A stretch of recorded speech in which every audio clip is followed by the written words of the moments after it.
Hey there, true believers. You're tuned into Baxter Building Radio via the Negative Zone feed, and you are listening to episode 48 of the Fantastic Four Fancast. My name is Nate Charles. I am your host, and as always, I am joined by my co-host. He's not heavy. He's also not my brother. He is Shane Murray. Shane, how you doing tonight, pal? I'm doing all right, I think. It's been a week. How about yourself? Yeah, I've the past couple days been getting maybe 90 minutes of sleep a night, but I'm here. I'm functioning. I'm ready to go. Well, I've been dealing with fixing and modifying chicken coops left and right. Why? Because the brooding boxes to get the chickens ready, they have to grow. So, Why do you have chickens? uh, because my kit wanted chickens, so I have chickens. That's how that works. You know, you can say no to your children, right? She is doing 4-H for chickens, and it'll look good when she goes to do her veterinarian stuff when she wants to go to college. Okay, that's fair. Well, hey, at least you'll have some eggs now, right?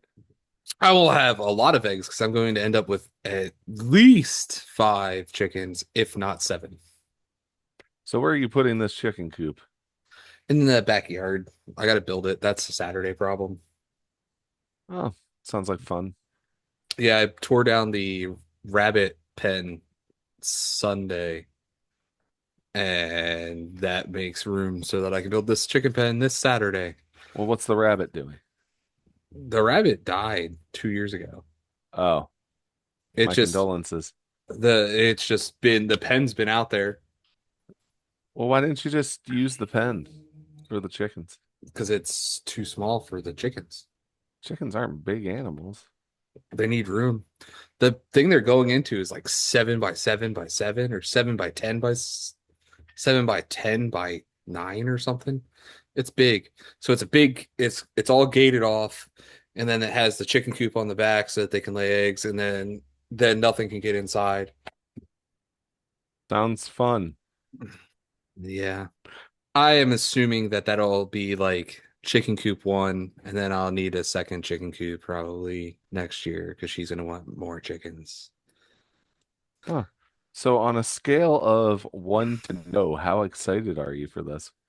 I love eggs, so it's gonna be great.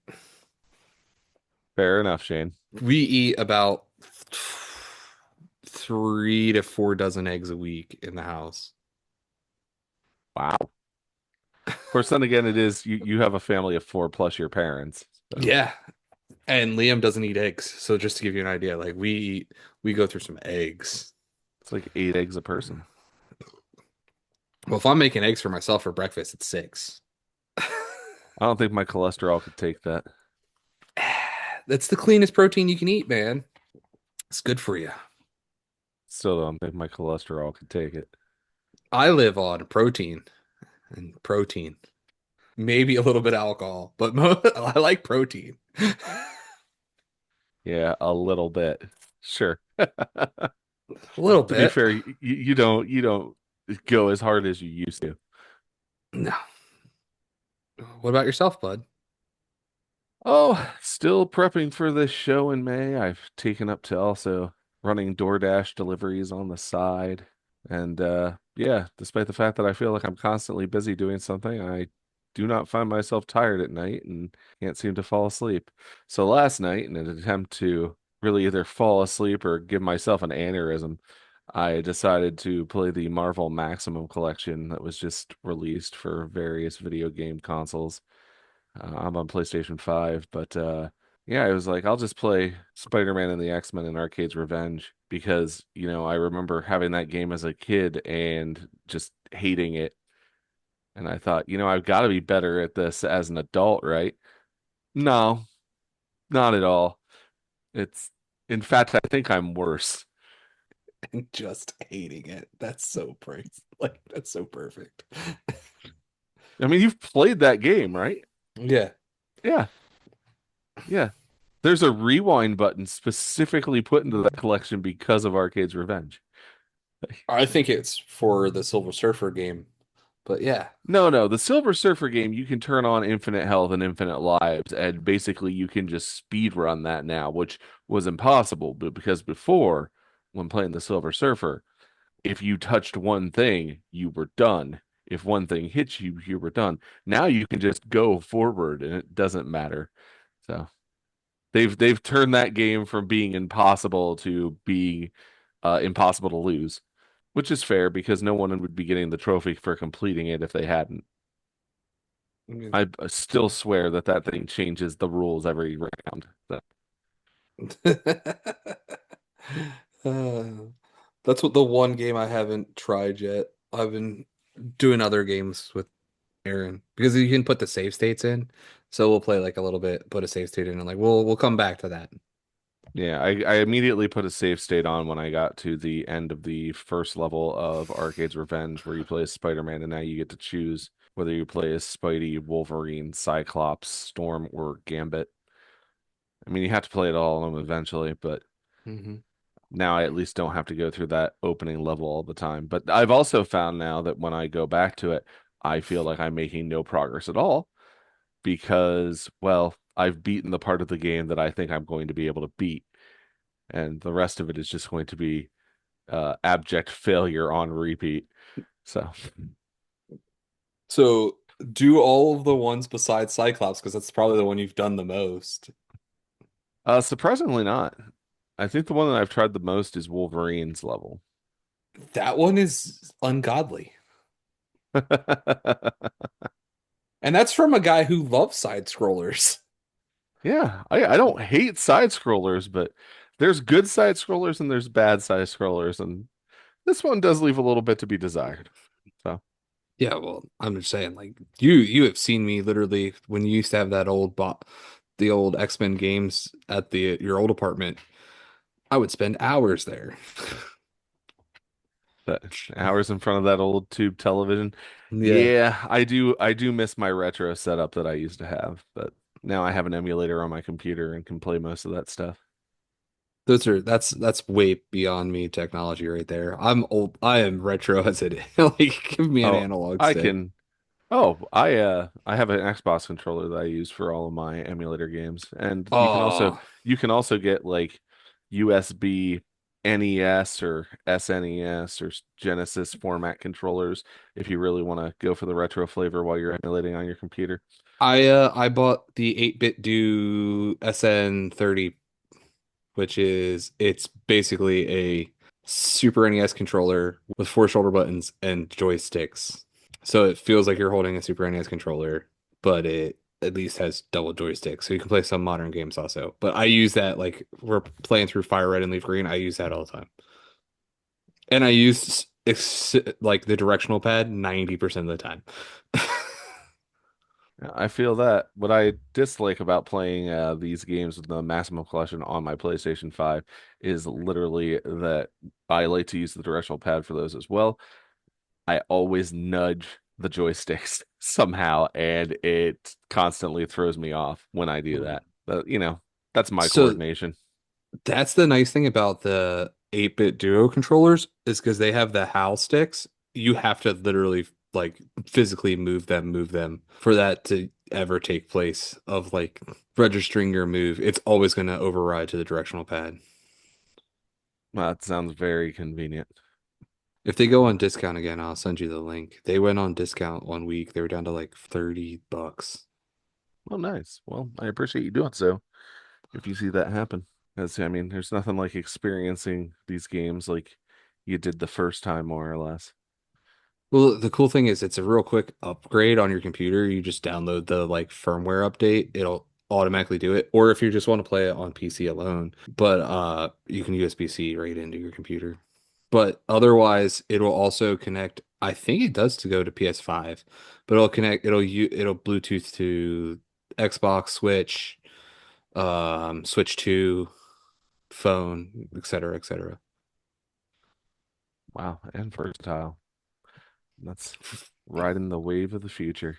Yeah, so I got a see-through purple one because you know that see-through purple, that old Nintendo see-through purple is like, Chef's kiss. oh yeah. They also have a see-through green one that's like the green from the Donkey Kong 64 special. Do you know what I'm talking about? Yeah, I know exactly what you're talking about. Yeah, it's sick. I'll send you the thing. Yeah, please do. Speaking of green and purple, you know who else is centered around the motif of green and purple? Um, Not just me. Yeah, The that's Hulk. right. Absolutely. One, the Incredible Hulk, if you want to be specific, who guest stars as well as lends his name to the title of today's issue, which is what, Shane? Which is Fantastic Four number 12. Yes, Fantastic Four, Volume 1, Number 12, cover dated from March of 1963, with a release date of December 10th, 1962. Shane, you know what's pretty unique about this issue? Well, actually, you'd think it's unique, but it's not. Um, I don't know.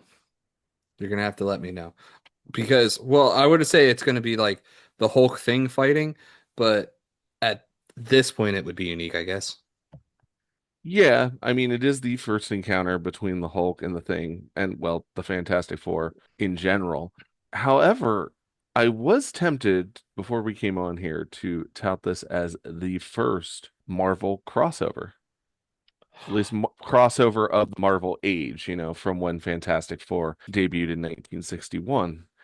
However, the same month that this issue came out, you know what else came out? Um, I don't know. Avengers? No, Amazing Spider-Man Volume 1, Number 1. And you know who guest stars in that issue? Is Human Torch in that issue? The Fantastic Four, the whole Fantastic Four. So It's you been a can't minute. really say one or the other is the first because they both came out in the same month. Unless you break it down by weeks, I guess. And actually, you can't even do that because they both came out on December 12th of 1962. So yeah, there is no technical first crossover if you're going by release date. I'm sure someone over at the Complete Marvel Reading Order website has this all sussed out and whatnot, but I can never seem to access that. It's always going down. So yeah, we're gonna let some mystery live here. I don't even know what you're talking about, so The Complete Marvel Reading Order? yeah. The Complete Marvel Reading Order is a website where they have listed every Marvel comic in chronological order. You can actually go and look at every character and see their chronology. That's And yeah, so if you want to read the entirety of Marvel comics, you literally could hop on that website and it has a roadmap for you. Or if you wanted to just pick an entire, like just one character and read all of their appearances in chronological order, you can do that as well. You can also do it with teams. They are incredibly thorough. But I always seem to, when I'm trying to do research for this show and try to access it, I maybe get like a page or two in and then it crashes and then I can't access it for a week. So they're doing God's work. I just wish that their server was a little bit stronger. Cover price on this issue is 12 cents. Shane, are you ready? yeah. All right, Shane. In that case, come on down for the Shane Showcase. I've got two values here for you today. The first is what this book has sold for at maximum in an ungraded capacity. Shane, what is your guess? Um 1350. And by that you mean 1,350? Yeah, 1350. In the grand scheme of things, you are very close. $1,500. Yeah, I knew it was gonna be high. Now, I've also looked up what a graded 9.8 copy of this book has sold for. Yeah, I'm not prepared for this, but Shane, take whatever number you're comfortable with and add about three zeros when you make your guess. That's what's probably going to put you in range. ugh. Take what you would think is an acceptable price and do that. That's what I mean by that. All right. So 9.8, I think if we go by the regular, what everything else has been going for, has been around 21.5. So I would think that this one with the Hulk would be about 23. If you're saying that I need to think that it's way outside the range, I will say $215,000. You are over with that guess. Okay. All right. $65,101.91. I only had to time mine by three. I was Oh, just thinking what you would, or what I've heard you say in conversations. I felt like what you would be comfortable paying for this, and maybe not so much comfortable, but you would think it was acceptable, would be like $650 would be like Shane Murray would pay no more for this book than that. And that's why I was saying add like three zeros to it. so like ungraded, yeah, $650, absolutely. But I know that like grading automatically Yeah, boosts everything. absolutely. So I was, like I said, I knew this was going to be higher than what we've been doing, minus one. One, obviously. But like everything else has been sitting around 21 somewhere. If you average it out, it becomes like 21.5. Yeah. So 65. That's a lot. It's less than I thought it was going to be. Because I thought that for sure, because it was going to be the Hulk first time, it was going to just replicate numbers. I'll be interested to see what the Hulk and Thing confrontations from like Fantastic Four 24 or 25 come in with here in about a year. Because as much as we count this as the first confrontation, I would say that's the first real knockdown, drag out brawl that the two have. Our creative team for today's comic is writer Stan Lee, who also handles the editing and editor-in-chief duties, along with pencils by Jack Kirby, inks by Dick Ayers, colors by Stan Goldberg. Lettering was handled by Artie Simic. Shane, would you like to hear a synopsis of today's issue? I would love to hear a synopsis. All right, courtesy of Marvel Unlimited, we have The Hulk is on a rampage of destruction, and it's up to the Fantastic Four to stop him. Bruce Banner believes the one responsible is not his alter ego, the Hulk, but actually the villainous Wrecker. As things intensify, the Hulk emerges, and the Fantastic Four have no choice but to confront him. That's actually the best synopsis we've had in weeks. I wholeheartedly agree with you. In weeks. To whoever wrote that synopsis for Marvel Unlimited, my hat goes off to you. The cover of today's issue was done by Jack Kirby, Dick Ayers, and Stan Goldberg. Shane, would you like to take us through that, please? Yeah. So this cover, obviously, is a pretty iconic cover for, I think, most people. So you have two tunnels, which one tunnel has the Hulk and one tunnel has the FF, led by the Thing, followed by Reed, Sue, and Johnny tailing off far in the end. There's two word bubbles there on the cover. Do you want to read them? Yeah. The first is the Hulk thinking, another second, and I'll destroy them all. While bringing up the back of the line, Johnny, in the air, flamed on, says, the Hulk is nearby. I can feel it. And we have a caption that reads, at last, the Fantastic Four meet the Hulk. And at the bottom, another caption reads, a book length epic. Need we say more? So, while I think that this cover is swell, it does a lot to tell you what's going to happen in the book. There's not a lot of action on it. So, like, I think unless someone was a big Hulk fan or they're just reading Fantastic Four, because this pre-corner boxes, if this was like on a magazine rack, I think some people would have overlooked this book because it doesn't have those standout colors with that gray background. But I absolutely love this. I think this is a great cover. I do somewhat disagree with you because I think what that gray background really does well is it makes the green on the Hulk and the orange on the Thing, plus the red and yellows of the Human Torch and the Fantastic Four logo all pop substantially. I think that this would actually draw my eye if I were to be, browsing a newsstand and see that.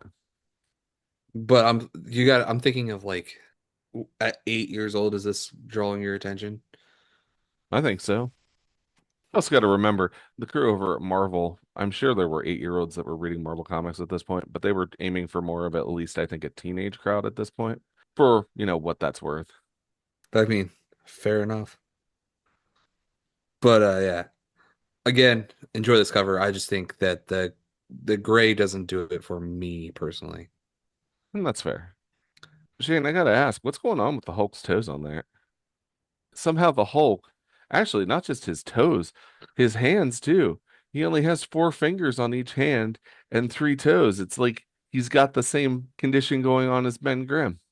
Yeah, I think that's just one of those slip-ups from the king himself. I think he originally probably put the thing there and then changed it up and then changed the body a little bit to make it be the Hulk. Because even his head, if you look at the head structure with the way the eyebrow is, it's the same like almost eyebrow ridge on the Hulk that Ben has. Yeah, but early Hulk definitely had a more pronounced brow than. Yeah, but that one is like the especially on the right side is it's almost this was originally a thing that got changed into a Hulk. And that man was drawing so much stuff. He was just like, I'm fixing what I got. Well, one thing that Kirby was admired for was his speed, for sure. Yeah. So like he was just like, I'm gonna fix this. And he did. Well, enough with the cover. Let's turn the page to the actual story. And on the inside, we are greeted with a half-page splash to start with, and our narration reads, "You are about to witness, in vivid detail, all the spellbinding events which will lead up to the explosive moment when the Fantastic Four will meet." The Incredible Hulk. And our narration continues. As a well-dressed, sophisticated audience leaves the City Symphony Auditorium, none suspect the famous figure who is in their midst. And can you take us through this scene, Shane? Yeah, so everyone is leaving the auditorium. They're all dressed up. The ladies have their fancy furs on and their pearls. The guys all have their very nice sport coats or trench coats with their fedoras or otherwise classy hats. One guy is lighting up a cigarette as they go outside, and Ben is leading Alicia out of the building with her wrapped around his one arm. And Ben is clad in a very large gray overcoat with a blue fedora and sunglasses, which does a pretty decent job of masking his appearance. And Alicia says, "Oh, Ben, wasn't Beethoven's Fifth the most beautiful symphony you've ever heard?" "If you say so, kid. Personally, I get my kicks from low-down New Orleans jazz." And as they approach the street, what do they find? They find some of the army marching through the street. There's a little squad there with a jeep just marching right down the road. And one gentleman behind Ben, who is in a purple sports coat and green fedora with a cigarette holder in his mouth, throws his arm up over Ben's shoulder, pointing at the soldiers, and says, "Look, my dear, a company of infantrymen here in New York." And in the process of doing this, he knocks off Ben's hat and glasses. "Hey, look out who you're poking." "Don't raise your voice to me, my good man. I was merely trying to see those troops and uh, a monster." "Oh, now you're insulting me also, huh?" And how does Ben react to this gentleman? He grabs him by his ankles and lifts him up over his head. The most professional way. "Ben, what are you doing?" "Here, you want to see the soldier boys? Take a good look."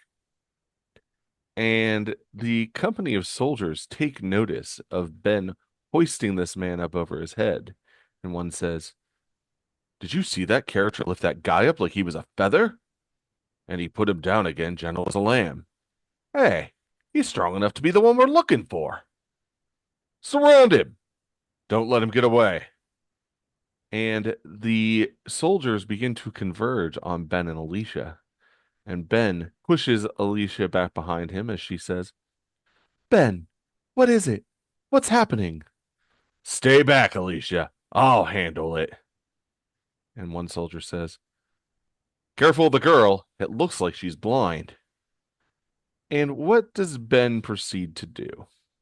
Well, what wouldn't be a Fantastic Four comic if we didn't have, some public destruction? So he just rips a fire hydrant out of the ground.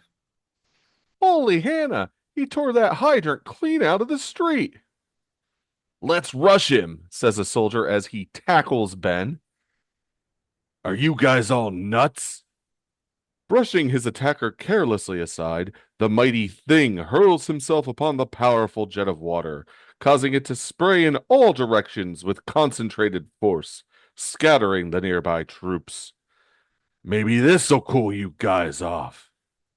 And we see two soldiers preparing to take on Ben from a distance. And what do they have, Shane? So they have this special bazooka.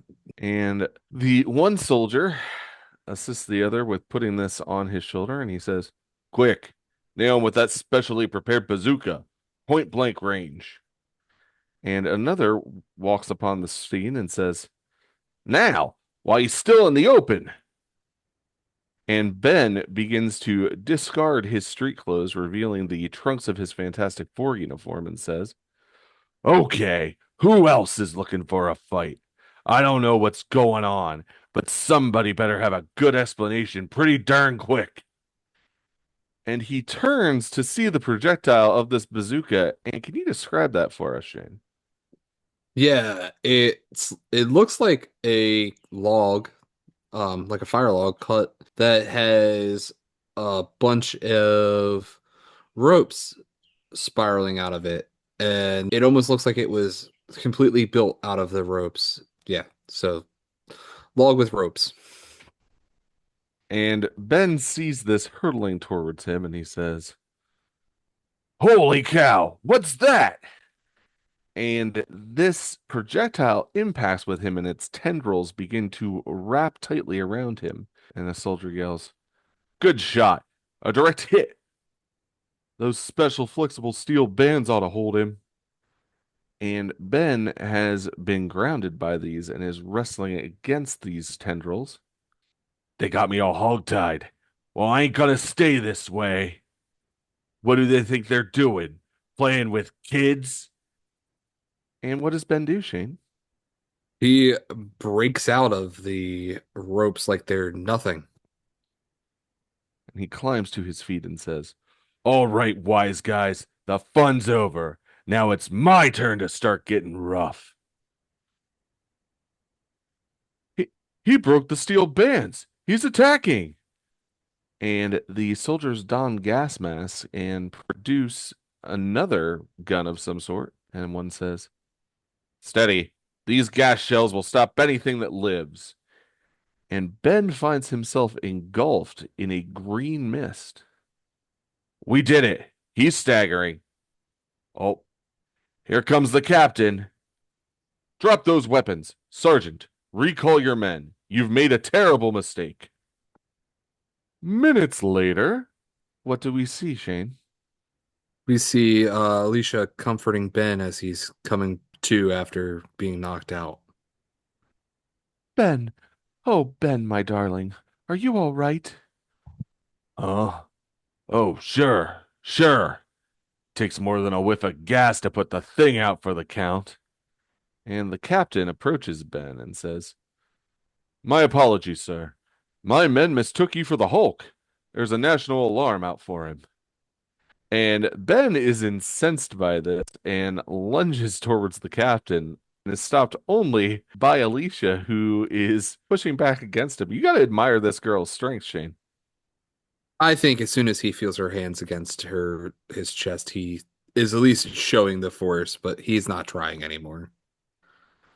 You trying to tell me that you thought that brainless lump of lard was me?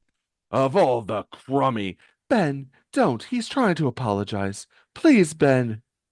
C can you control him, ma'am? Better stay back, man, until he cools off. And Ben and Alicia turn from the soldiers and begin making their way up the street. As if being the thing ain't bad enough. Now those lame brains are mistaking me for the Hulk? Bah! Come on, kid. I'll take you home. After leaving Alicia and reaching the lobby of the Baxter building, Ben goes to activate the elevator, but what has happened? His silly laser device that's supposed to be on his belt isn't there. Blast the luck. I must have dropped the electronic thingamajig that opens the special elevator door. Well, I ain't in the mood to go back and look for it. We've been needing a new door anyway. And Ben proceeds to tear the doors off of the Fantastic Four's secure express elevator and begins to slowly climb up the cables of the elevator car to their headquarters. Without the special key, the elevator won't come down to the street floor. That ain't gonna stop me. It's only about 35 floors to the top. And minutes later, Ben enters headquarters to find whom? The rest of the FF. And why is Johnny flamed on? Yo, I had that question. I don't know. Johnny slammed on a lot in this book. Well, well, here comes Loverboy. How was your date with Alicia, Romeo? Knock it off, Johnny. The thing doesn't look like he's in the mood to kid around. What's wrong, Ben? Care to tell us what happened? You're darn tootin', I'll tell you what happened. It's a lucky thing I didn't smash a few heads together. A short time later, we find Ben seated on a couch and he is pouting. He literally has his arms folded, his head sunk into his arms, and his legs crossed. It is absolutely hilarious, honestly, Shane. Oh yeah, it's adorable. While he is looked over by Reed and Sue, and Ben complains, and that's it. Can you imagine those lunkheads thinking I was the Hulk? Next, they'll be mistaking me for Frankenstein. It's quite a coincidence, Ben. We just had a call concerning the Hulk. Yes, General Thunderbolt Ross is coming to see us about him. Oh, yeah? Well, I don't even want to hear that name mentioned again. Heck, how do we know there even is a Hulk? I never saw him, and neither did you. But General Ross claims he did. There's the buzzer. It must be the General now. I'll deactivate the entrance locks. And two men enter the room. Can you describe these two men, Shane? Yeah, so one is small and older with white hair, and the other one that's with him is carrying a briefcase and is a younger man that is also in a green military uniform, just like the smaller man with white hair. I can't believe that you didn't mention the smaller man with white hair's mustache, Shane. Yes, the smaller man with white hair has a white mustache. The shorter gentleman with the mustache approaches Reed and shakes his hand and says, Glad to meet you, my boy. I'm General Ross, and that's my aide, Captain Nelson. Where can we talk in private? I have no secrets from my three associates, General. We can talk freely right here. Ahem. I heard what happened before, Mr. Thing. I'd like to explain. You see, an alarm has gone out to catch the Hulk at all costs, and the one way to recognize him is by his superhuman strength. Superhuman strength. Booey. I can probably make mincemeat of him. You may get your chance to prove those words. Here is a picture of the Hulk. And Ross holds up a photograph to Ben, who says, Well, he sure ain't no beauty contest winner. What makes him number one on your hate parade all of a sudden? Our missile installations in the desert have been sabotaged, and he's the only one who could have done it. And where do we come in? I've come to enlist your help. I want you to find and destroy the Hulk. And we turn the page to find what, Shane? Oh, the title of this next part, which is Mission Stop the Hulk. And paint the picture of what is happening in this half-page splash. All right, so Thunderbolt Ross is up front giving a lecture to the FF about the Hulk. These are the most recent recorded moving pictures of the Hulk himself. They were taken by an automatic camera placed in the sighting device of a special cannon.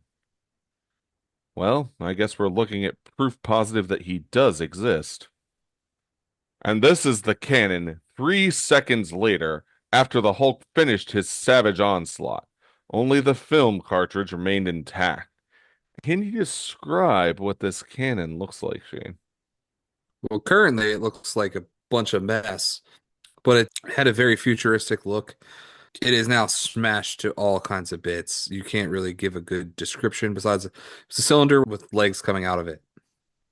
And Reed turns to his right to talk to Sue, but she's gone, and he says, "Hold it, sir. Sue?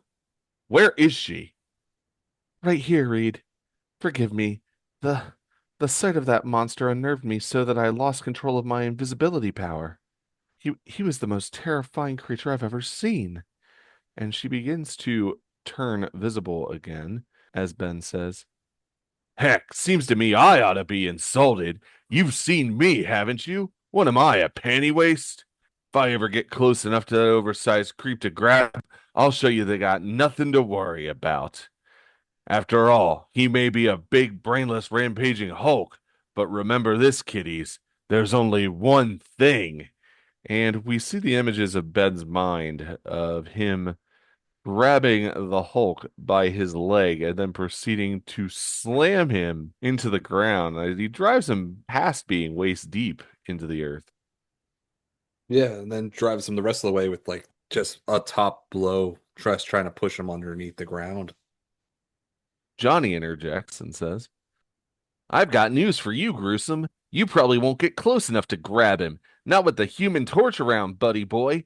Flame on!" And he flames on and takes to the air to the surprise of General Ross. And Johnny begins to imagine a scene of his own and thinks to himself, "No matter where he goes or what he does, I'll encircle him with my flaming cylinder, which I'll then trap him in a fiery maze from which he'll never be able to escape."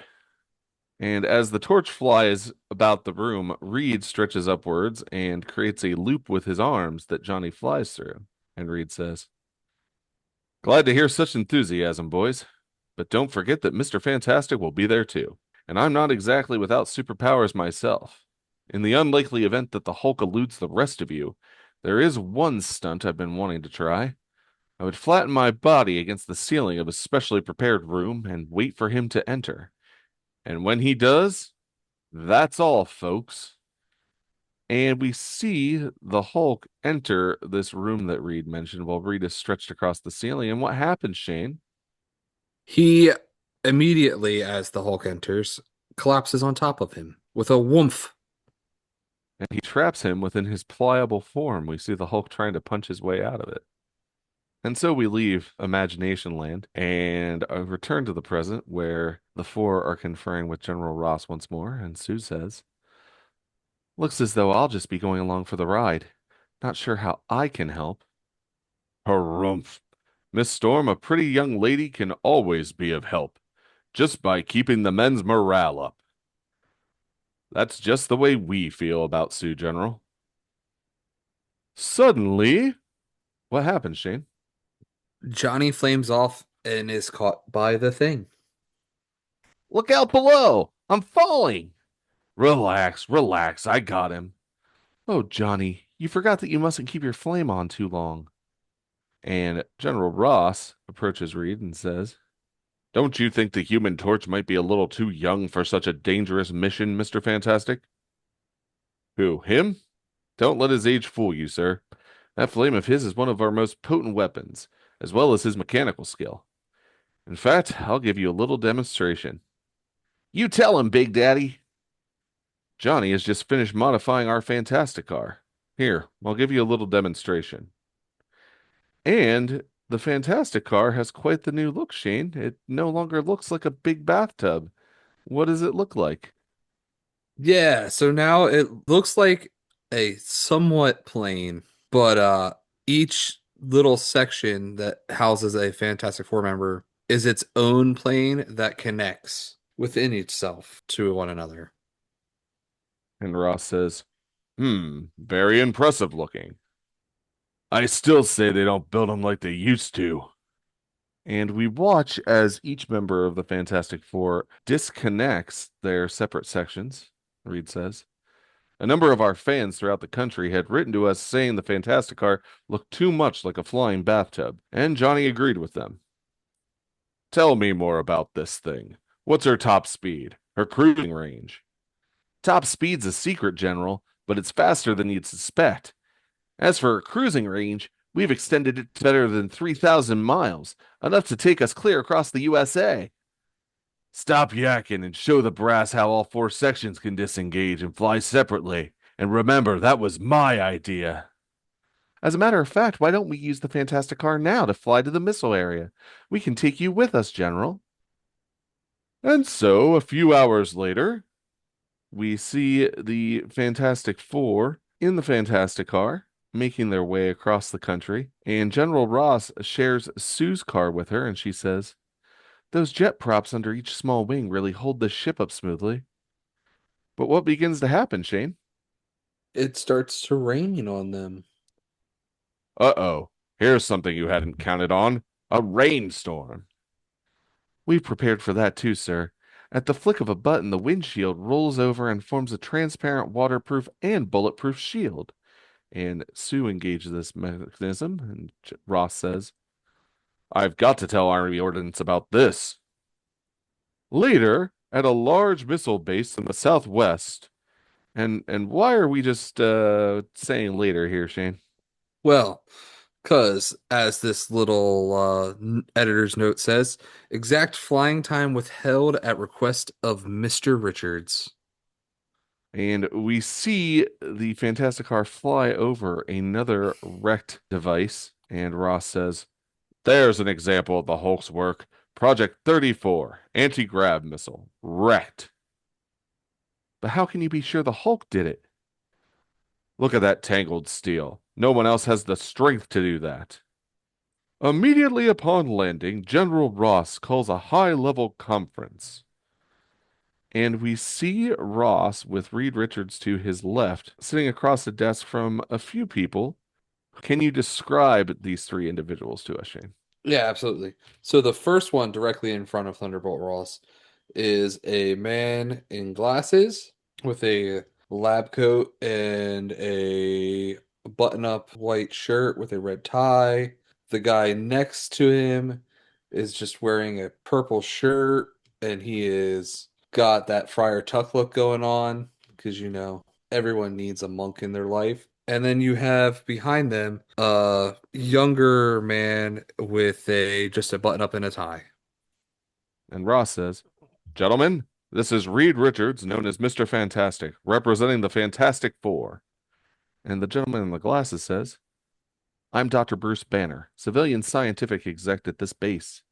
This is my assistant, Dr. Carl Court, and my young helper, Rick Jones. And the balding gentleman, who we now know as Court, says, Every minute counts, General. How does the Fantastic Four propose to catch the Hulk? While Rick Jones just says, Hi. Ross continues, That's the kind of talk I like. Action talk. Let's plan our campaign. Banner interjects. But, General, I still maintain that the Hulk is not our man. All our missile apparatus was destroyed from the inside out. I'm convinced a rampaging creature like the Hulk would have torn the devices from the outside in. Banner, I've told you our mission is to catch the Hulk. We'll listen to your theories after he's put out of action. Now you and Mr. Fantastic start putting your heads together. And Reed stretches his arm across the table to shake Banner's hand and says, It'll be a pleasure to work with you, Dr. Banner. I've long been an admirer of your atomic research. I'm highly flattered that the most brilliant scientific brain of our time should say that to me. And Court stands up and moves towards the door of the room and says, Well, you gentlemen won't be needing me for a while. I'll get back to my work. And he steps outside to find whom, Shane? Well, he finds Thing and Johnny. And Sue's there too, but she's invisible, so I don't blame you for missing her. I didn't miss her. I just said he only saw two of them. Fair point, Ben says. Hey, Shorty, how much longer are they gonna keep us cooling our heels out here? What? What are you? And Ben leans in close to Court and says, "'S the matter? You ain't never seen a thing before? I'm getting fed up with guys doing double takes every time they see me." And Court begins to make his way quickly down the hall, glancing nervously back over his shoulder as Johnny says, "Look at him go. I think you scared the poor guy out of a year's growth thing, and he can't spare it. Hey, he dropped his wallet. Relax, big fella. I'll get it for him. I've been wanting to try this flaming lasso trick since I dreamed it up." And what does Johnny do, Shane? Johnny produces a flame lasso that he uses to swirl around the wallet and bring it back to himself. Not bad, eh? I didn't even singe the leather. I ain't in the mood for tricks. They can't keep me waiting out here any longer. So Ben does the only logical thing and bursts through the door of the room, taking it completely off its hinges as Johnny follows and Sue chases after. "Okay, soldier boys, ready or not, here I come." "Thing, don't. It's a private meeting." And one of the soldiers levels his rifle at the incoming members of the Fantastic Four, and he says, "Easy with that chopper, Sarge. We're on your team." And Reed turns around, stunned, saying, "Thing, what are you doing? Have you lost your senses?" And we turn the page to begin part three, Shane, which is titled What? Who is the Wrecker? And go ahead and break this panel down for us. Sure. So you have Thunderbolt Ross in the one corner with his fists raised, holding a cigar, just, yelling at the other thing that's going on. You have Reed trying to keep Ben in check by grabbing his hands. You have Sue grabbing the rifle out of the soldier's hands, and you have Johnny doing like a circle around the soldier to try to keep him occupied. And Ross says, "Of all the blankety blank, what's going on here? Attention, all of you. That's an order." "Don't be alarmed, sir. I'll quiet them down. Let me handle this." And as he encircles this soldier with flame, Johnny yells, "'Bout time we had a little action." "We're the Fantastic Four, not the Fantastic One. I don't like being kept on the outside." "Give me that gun before someone gets hurt." And as the gun leaves his hands, the soldier yells out, "A voice from nowhere! The place is haunted!" Seconds later, after the excitement subsides, Ross shouts, "If you weren't civilians, I'd throw you all in the guardhouse." And while he and Rick Jones look on, Banner says, "Easy, sir. They didn't mean any harm. They're just here to help us, remember?" "He's dang tootin' right, soldier boy. If we take off, who'll get that Hulk Joker for you?" "So far, my loudmouth friend, you've done nothing but talk. Looks to me like you're afraid of the Hulk." "Afraid of the Hulk, am I? I'll show you who's afraid of what." And what does Ben do here, Shane? Ben grabs a row of books off a shelf and proceeds to rip all of them in half in one fell swoop. "This is what I'll do to that oversized crumb bum when I get my hands on him." Rip. And Ross is livid. "Oh no. The big ape ruined my bound set of telephone books. Of all the—" And Reed stretches across the room and grabs him by the shoulders in an attempt to calm him down and says, "Easy, General. We'll reimburse you for them, but you've got to watch what you say to the thing." "A fine kettle of fish this is. I've hired myself a bunch of blasted prima donnas." And Bruce Banner walks over to Reed Richards and once again shakes his hand, saying, "Mr. Fantastic, anything I can do to help you find the wrecker, let me know." "The wrecker?" And Rick Jones says, "That's our name for the saboteur." Strange. Dr. Banner and Rick seem so sure the Hulk isn't the guilty one. And in hushed tones, Banner says to Rick Jones, "Too bad we can't tell them why we're so sure the Hulk is innocent, eh, Rick?" "Yes, Doc." And the torch flies up to Rick and says, "Hey, Rick, I got a wallet for you to return to someone." And still flamed on, Johnny goes to place the wallet in Rick's hand, and Rick pulls back, saying, "Watch what you're doing, Torch." "Ha! Fools you, huh? You thought you'd burn yourself, but I doused the flame in my hands." "Boy, you're just a barrel of laughs, ain't you?" "Don't blame you for being impressed, son." And Johnny proceeds to show off and produce another plume of flame and thinks, "Look at him green with envy, trying not to admit he's overwhelmed by me." While Rick thinks, "He wouldn't be so swell-headed if he knew I was the Hulk's partner." Later, unseen by the others, Rick Jones and Bruce Banner enter a secret underwater tunnel known only to themselves. And Banner says, "Rick, it's going to be up to us to find the wrecker. I can't convince the others that the Hulk is innocent." "Gosh, Doc, if only you could take the Fantastic Four into your confidence." Then, at Dr. Banner's private lab, what do we see, Shane? We see Bruce and Rick looking at a miniature device that Bruce wants to build. And Banner says, "Here it is, Rick. Scale model of my greatest work, Project 34, which the record destroyed." "What's it supposed to do, Doc?" "Placed in the center of a city, it would emit electromagnetic waves blanketing the area, making any U.S. city completely invulnerable to enemy missiles or rockets. Once I perfect it, it'll be the perfect defense in the nuclear age." And we see this device placed in the middle of a metropolitan area as various missiles speed towards the city, and it emits a dome of rays that cause them all to explode before they can cause any harm.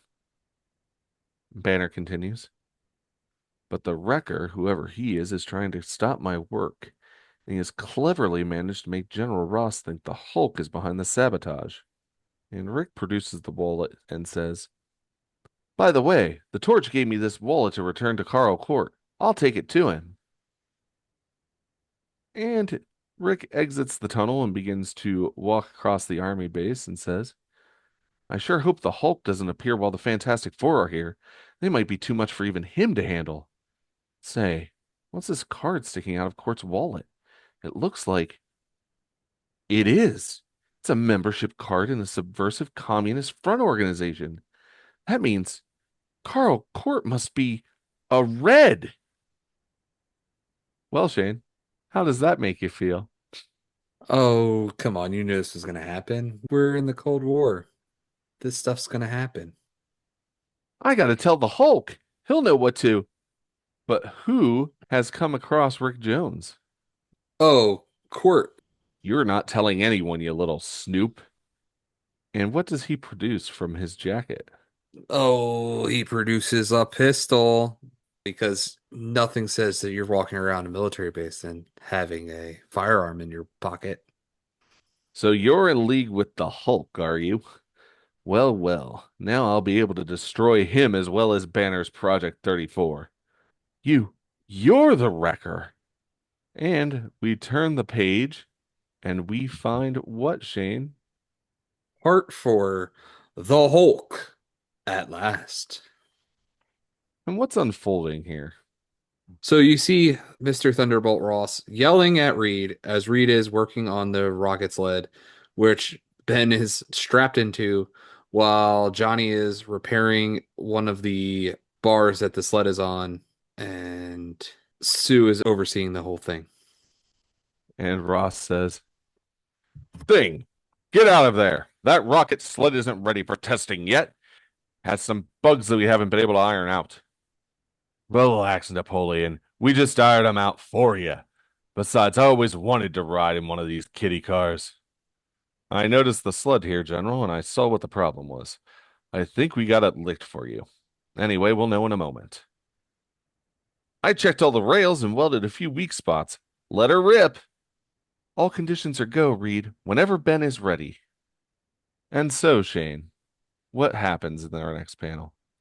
We see some soldiers overlooking as the rocket sled just goes flying by them with a big old whew. And one soldier says, Holy cow, that rocket sled wasn't supposed to be operational for at least 2 weeks. And the other responds, That was before Mr. Fantastic got here. He straightened out those electronic circuits like they were nothing. And we see more soldiers and base staff looking on through binoculars and watching readings on a console, as they say. The thing's got her up to 50 Gs. That's impossible. Nothing can stand that pressure and not be flattened like a pancake. You kidding? I can see him laughing and he seems to be whistling. But at that split second, two strange prongs reach out of the ground below and twist the sled's rails into a shapeless mass. Ain't had so much fun since my last roller coaster ride at Coney. Hey, up ahead, what's with those rails? And what happens to Ben, Shane? Ben crashes into those bent rails with a wham and goes a flying. And he is launched almost directly upward into the air. Yo! Torch, quick, there's been an accident. Way ahead of you, partner. I'm off. Flame on! And Johnny takes to the sky and grabs Ben by the ankle. Whew, never flew so fast in my life. Much obliged, kid, but don't let go. It's a long way down. Thing, you're too heavy. Can't hold you. Gotta spiral down. Only chance to break or fall. Reed, help! I'm gonna drop him. And what does Reed transform himself into, Shane? He makes himself like a trampoline trying to catch his fall. I'm ready, Ben. Don't tighten up. Land as loose as you can. And Johnny drops Ben towards Reed. This is gonna hurt you more than me, pal. Seconds later, we see Reed and Johnny trying to assist Ben to his feet. Okay, big fella, everything's under control. But Ross rushes up and says, But you men wrecked our rocket sled. You're batty. It was sabotage, bub. The thing saw it. Look, here comes Dr. Banner. He seems upset. And Banner runs up to the Fantastic Four and says, I need your help. Rick Jones is gone. I'm afraid the wrecker got him. We were looking for you too. Someone just sabotaged the rocket sled. What's all this wrecker jazz? It's the Hulk and we'd know it. No one but that blasted Hulk could have been strong enough to twist those rocket sled tracks. When I get a hold of him. And what does Ben do here, Shane? Oh, he crumbles some of the dirt out there in the desert, like smashes a rock. Yeah. Banner says, No, it isn't the Hulk. It's the wrecker. And if you don't give up the case, he'll harm Rick. And Reed puts his hands on Banner's shoulders in an attempt to calm him down. Dr. Banner, I don't understand. How do you know? What proof do you have? None. You've just got to believe me. How can I convince you? We can't give up a task just on your say so. And Banner begins to walk away dejectedly as Reed calls out, Wait, I know you have more to tell us. Why won't you speak? What are you hiding? And Banner thinks, It's no use. How can I expect them to believe me when I can't tell them the whole truth? You know something? I don't trust that guy. Me neither. I didn't dare show them this note I found near where Rick disappeared, but I just can't ignore it. And what does the note read, Shane? Oh, the note? It says, to the Hulk. Rick Jones is my prisoner.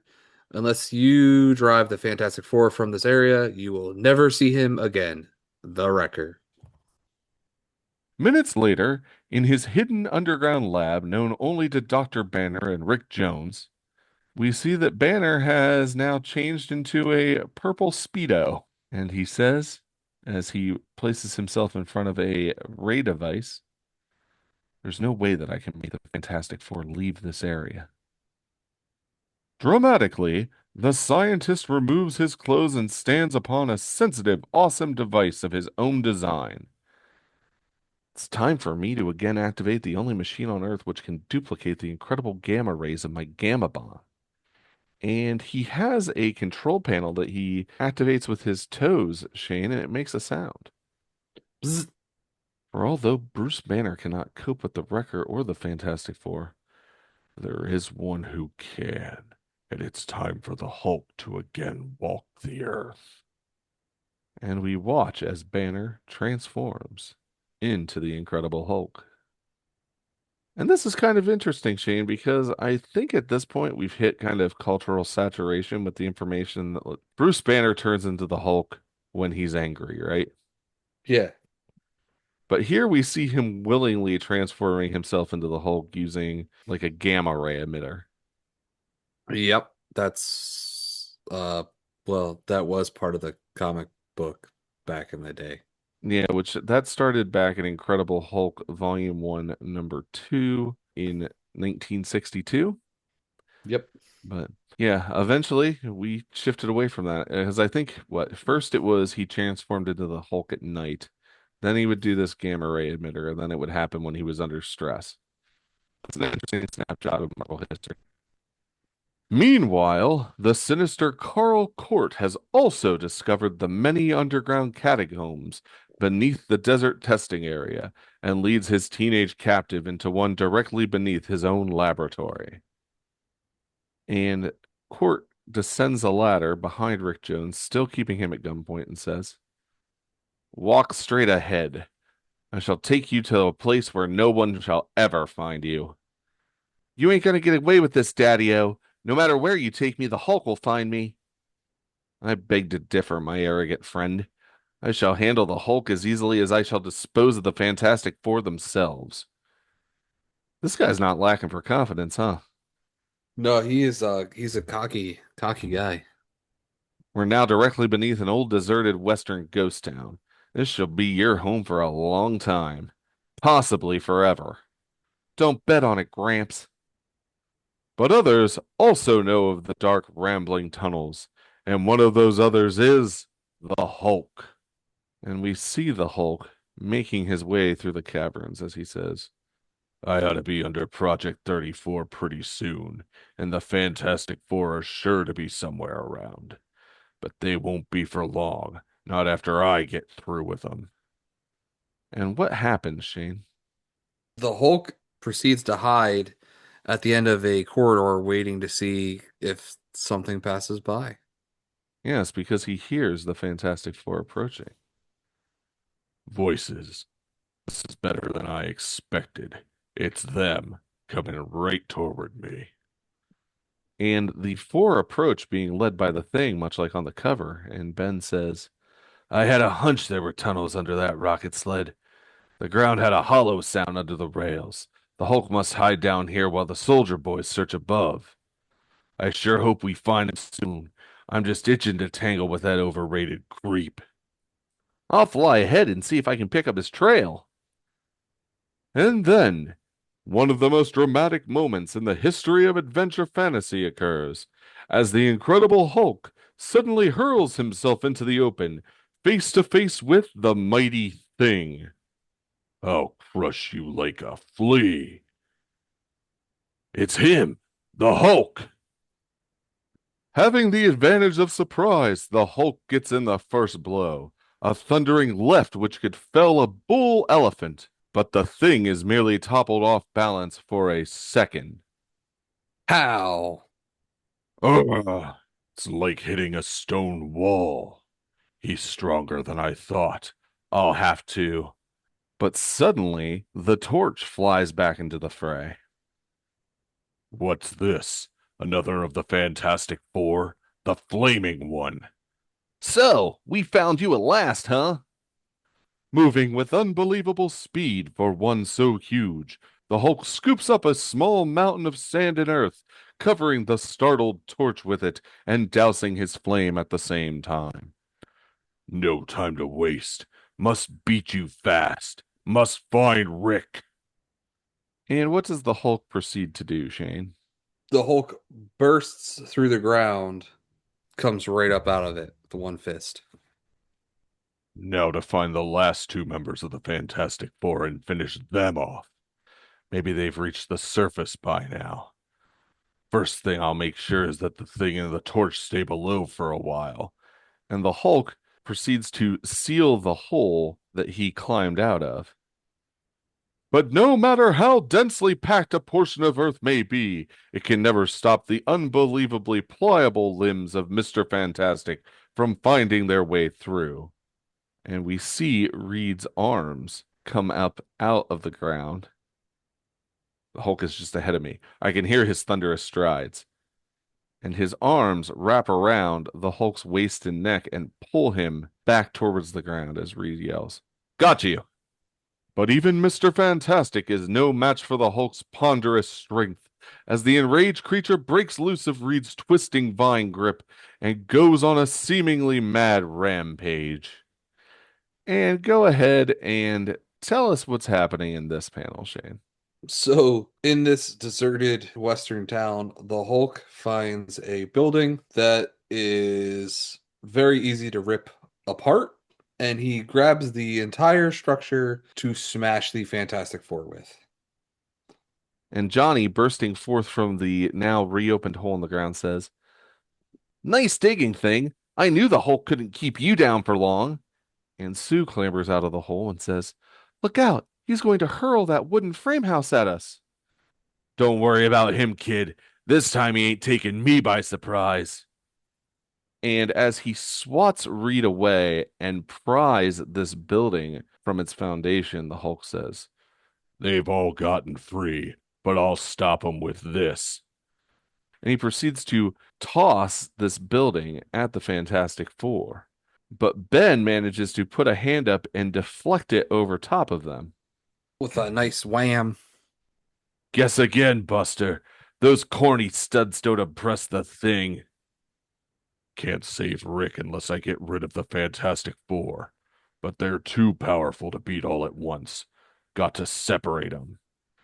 And the Hulk begins to make a succession of leaps, the distance of which increases with each one, and says, "I'll leap into the air and flatten the Thing first in a power dive."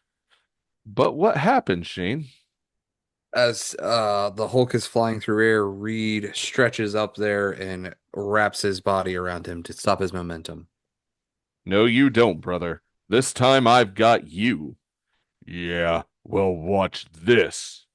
Like a living tornado, the Hulk spins himself around, causing Mr. Fantastic to unwind his body before the irresistible power of the incredible creature. But even as they land, a flaming, flashing, furious figure hurtles towards his mighty foe. "Even you can't stop me now, Hulk." But the Hulk has one more power he can use, one which never fails to stop those who do not expect it. And the Hulk stands and spreads his arms wide and says, "Brace yourself for a little surprise, you flaming brat." So mighty are his arms that when he claps his hands together with full force, it has the effect of a supersonic boom shockwave. Boom. "Here's a little lullaby from me to you." And we now see Johnny, Reed, and Sue have all been knocked to the ground. And what amazes me is that Johnny is still aflame. But the Hulk says, "Huh, that'll keep him out of action for a while. But where's the fourth one? Where's the Thing?" "Right here, Gruesome. There ain't a sound you can listen to that I can't handle also." And what does Ben do, Shane? Oh, he proceeds to knock the Hulk through one of these buildings in the town.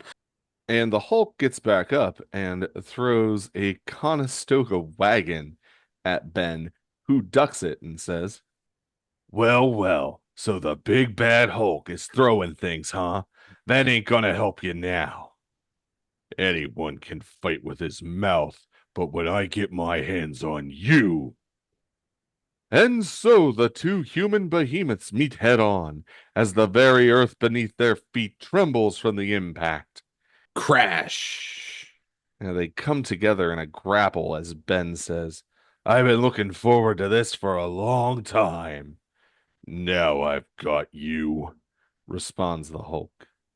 Slowly, inexorably, the larger Hulk lifts the raging thing off his feet as the mind-staggering battle reaches its final climax. Don't move, mister. My pile driver punch is coming right at you. I'll smash you like to the ground like a pancake, I'll. But then, at that instant, a strange atom-powered ray shoots out from the tunnel below and... Ugh! The Hulk collapses. Ben says, Hey, what happened? I'd even land my last punch. I must be better than I thought I was. Ben, it was some sort of ray from under the ground. I saw it strike the Hulk. What? You mean someone's trying to cheat me out of my victory? Out of the way. I'll take care of him no matter who he is. And what does Ben do, Shane? Ben decides to start breaking stuff with a crack and a rumble as he starts trying to crawl through the tunnel to get back underground. And as he digs his way back underground, he comes across something unexpected and says, Holy Hannah, a giant robot! And go ahead and describe this giant robot to us, Shane.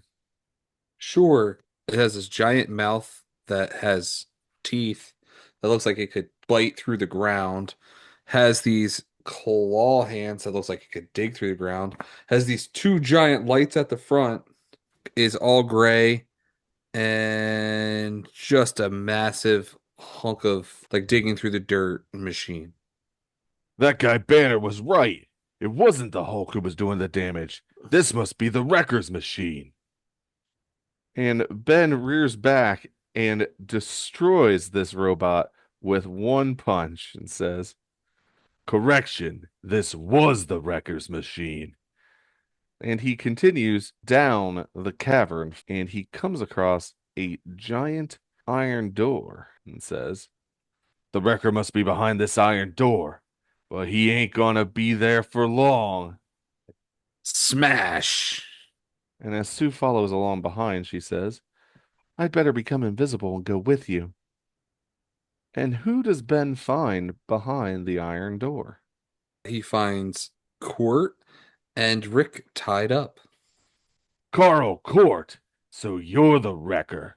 Don't worry, Rick. You'll be okay now. It is you who should worry, thing. This atomic powered weapon will destroy you completely now that I have it set to full intensity.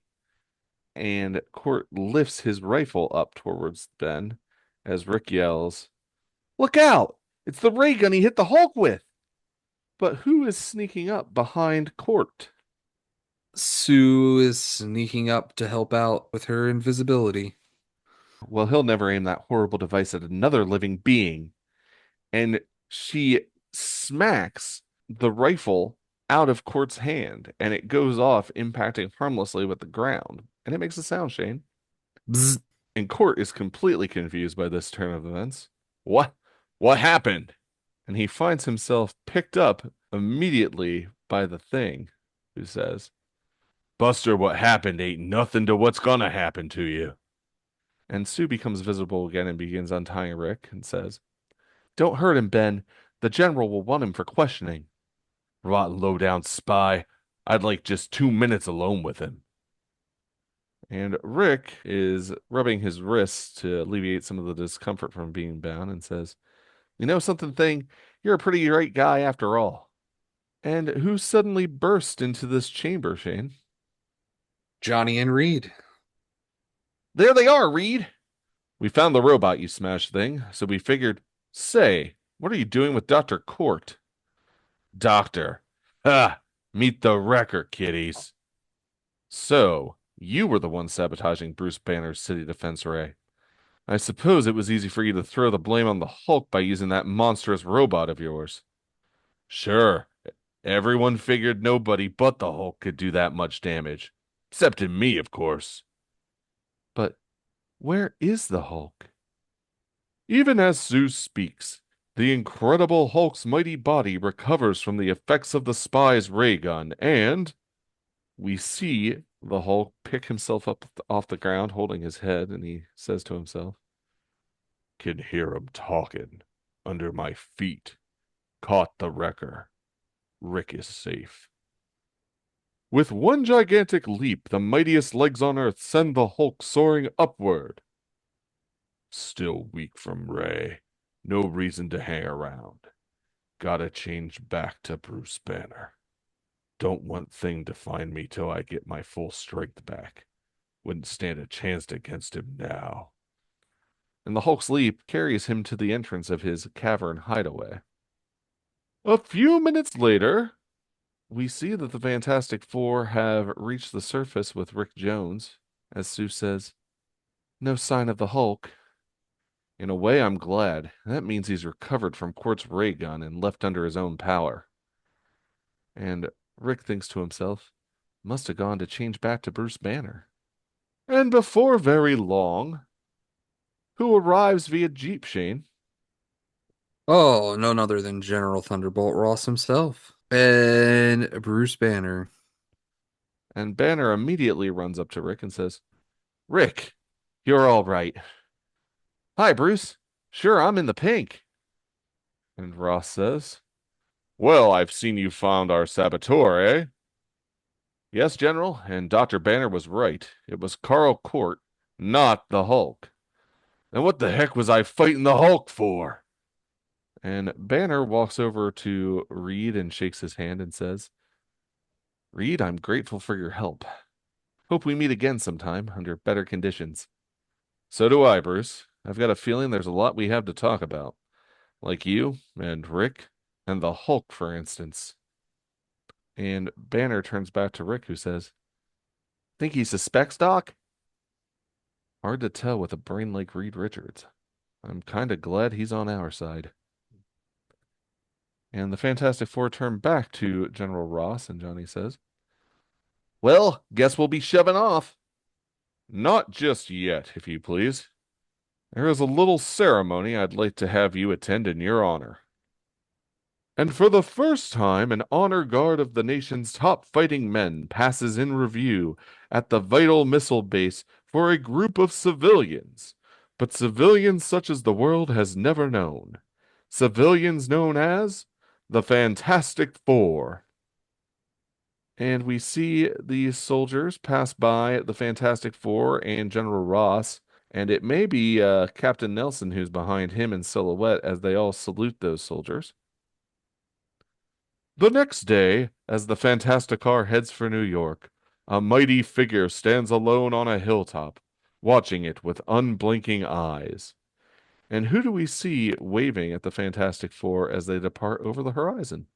The Hulk. And he says to himself, "They're leaving, but I got a feeling this ain't the last time we'll meet." Will the Hulk again meet the Fantastic Four? Only time will tell, but one thing is certain. Next issue, the Fabulous Foursome meet the Red Ghost, one of the most powerful supervillains of all. Reserve your copy now. The end. Ooh.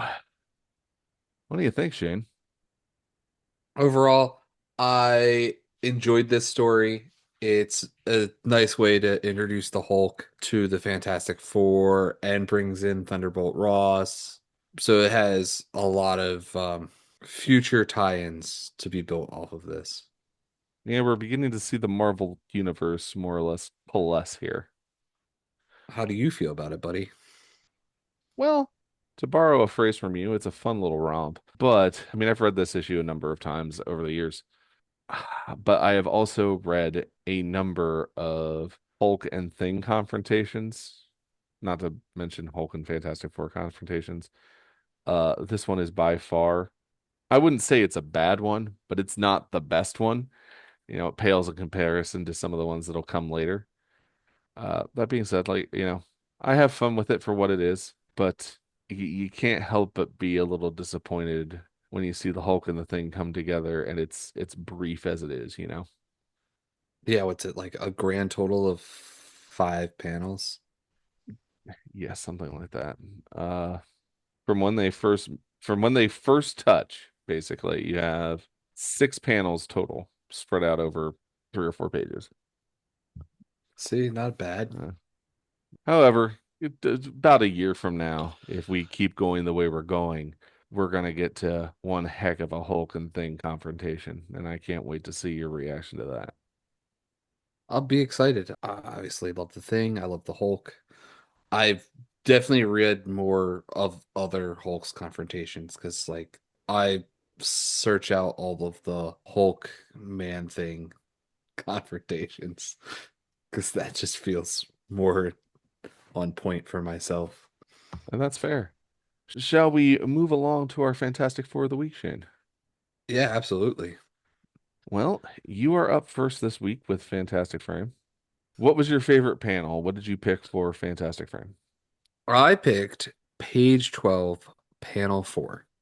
And the reason I picked this was because between Thunderbolt Ross just being a sourpuss with his hands behind his back and blowing the cigar smoke out of his mouth, and Ben right front in the frame with his arms crossed, not looking at anyone else and just being like pouty faced.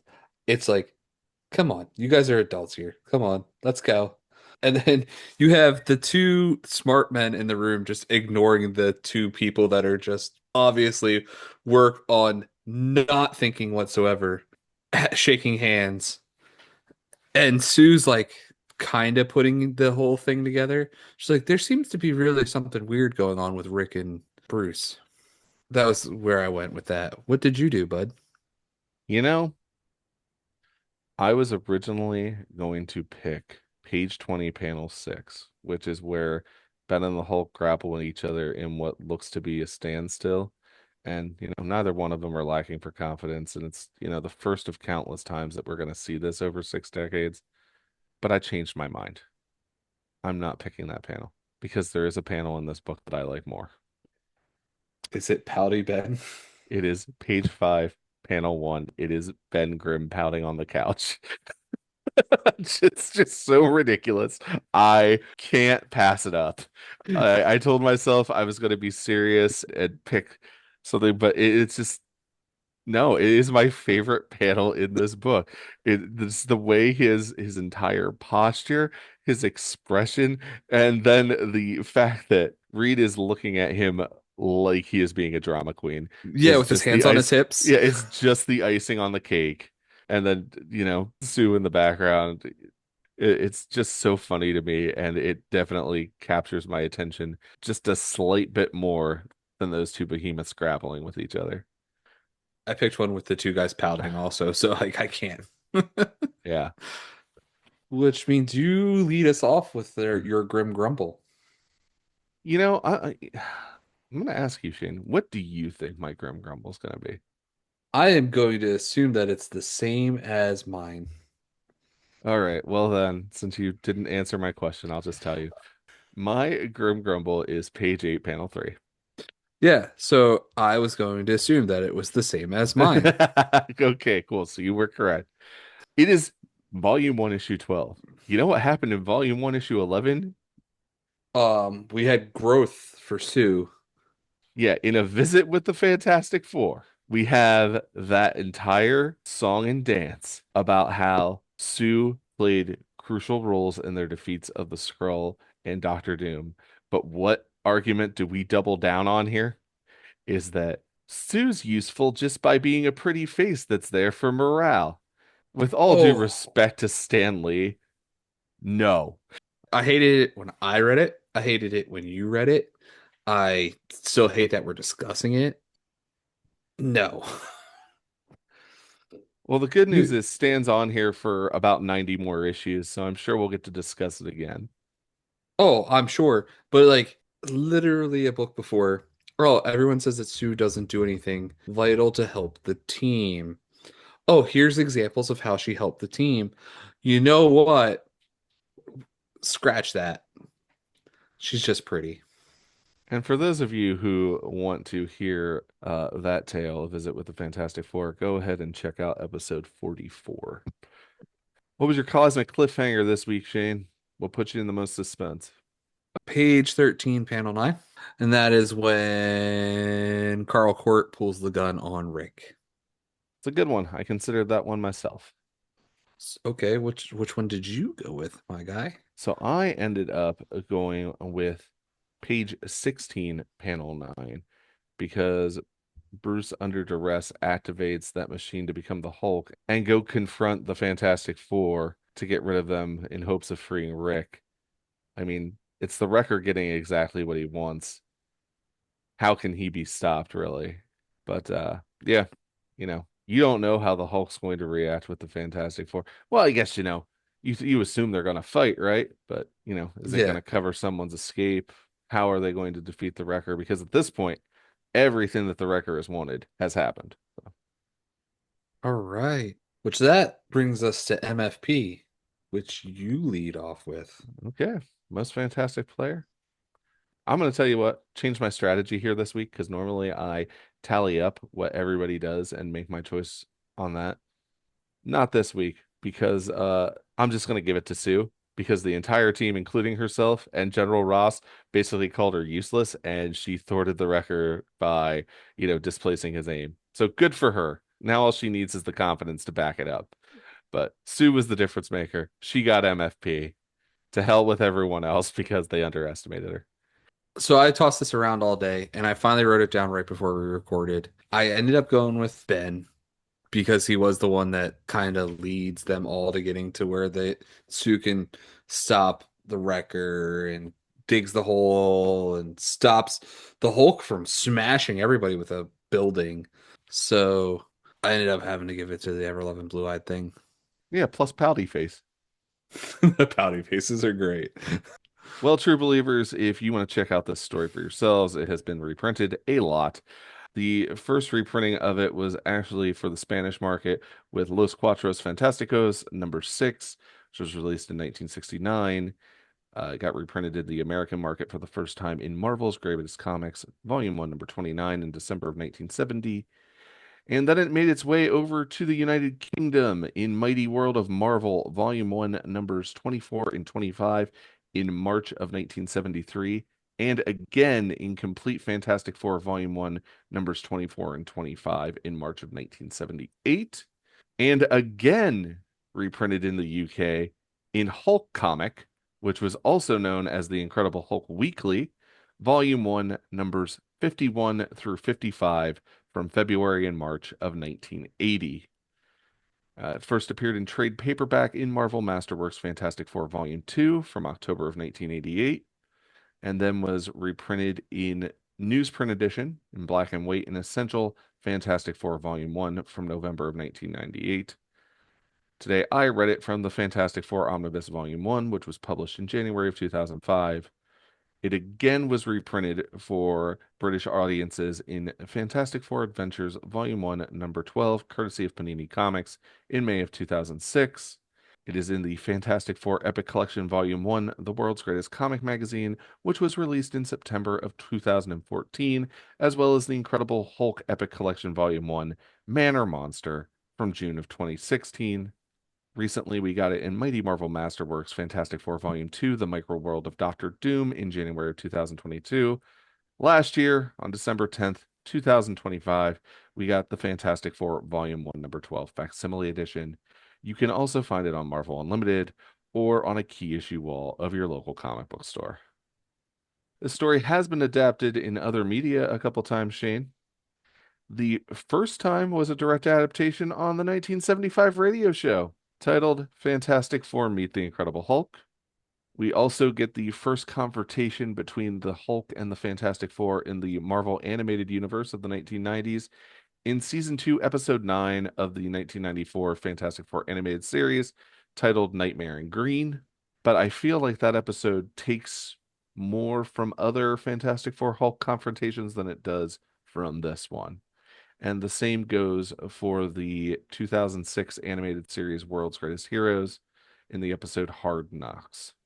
But if you're looking to watch some confrontations, I'd recommend any of them. All right, Shane. So next week, we're going to cover something a little more recent. Couple, well, I guess at this point it's been a couple months ago. It was the 60th anniversary of the story This Man, This Monster from Fantastic Four, Volume 1, number 51, which we actually ended up covering in episode 39. But after we did that, we got some suggestions for people who wanted us to cover the follow-up, which was the graphic novel Fantastic Four Full Circle by Alex Ross. Now we've tossed this around a little bit and we thought about doing a foreshortened version of this because it is a 64-page graphic novel, but Shane, you talked me out of it. I did. I did talk you into doing at least 2 episodes because it is, I think it's an important story that we need to give it time. And I really can't argue that. So we are going to break the book up into two parts. The first of which will be in episode 49 next week. But thank you to all of those who reached out with your suggestions. And we hope to do this book justice for you.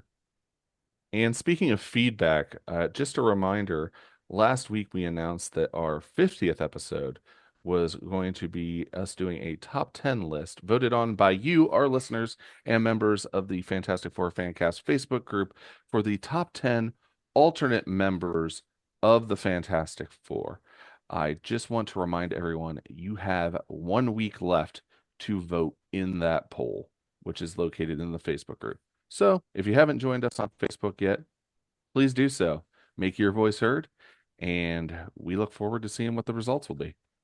And if you're feeling like being more active, we would appreciate it if you could leave us a 5-star review on Apple Podcast or a comment or a review on Spotify. You can also subscribe to us on your preferred listening platform so we show up in your feed each and every week. That way you won't miss an episode. You can also follow us on Instagram at Fan4Fancast. Again, that is FAN, the number 4, FANCAST. Lastly, you can always send us feedback or suggestions via email at fan4fancast@gmail.com. Again, that is FAN, the number 4, FANCAST@gmail.com. Shane, do you have any final thoughts for the true believers out there this week? You know what I did really realize in this book? And I don't want to say that I haven't noticed it before, but the lettering in this book is phenomenal. God bless Artie Simic. Yeah, R.I.P., for sir. for real. That uh, I don't know what made it stand out in this one more than others, but it is very good. Yeah, we'll take nothing away from his work, ever. It takes a village to make a comic book. You can never underestimate the power of a good letter. No, you really, really can't. Well, true believers, we hope you enjoyed this episode of the Fantastic Four Fancast, and we hope that you will join us once again next week for Fantastic Four Full Circle by Alex Ross, Part 1. For Shane Murray, I'm Nate Charles. Until then, stay fantastic.